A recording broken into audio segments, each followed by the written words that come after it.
Brian from O'Brien Guitars. I often use the GluBoost products in my shop when doing finish and repair work, especially when doing repair work on colored finishes. Here's how I mix the GluBoost powdered dyes to get the exact color match that I need for the repair. Just go ahead and add your dye directly to your GluBoost mixing palette.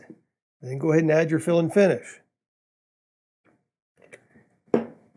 And slowly add some of the dye to the fill and finish, making sure that you mix it completely. If any of those little granules don't dissolve, go ahead and keep mixing and keep adding the color until you get the color that you want. You can also mix and match colors here to get the desired tint that you want. Remember to mix it thoroughly until it completely dissolves. If you need to add white, add it slowly, a little bit at a time there, and go ahead and mix it. And you can just play with your colors here until you get the desired tint that you want. Remember, if you need to, just add a little bit more fill and finish to extend your open time. And that will make a nice finish repair on an orange guitar.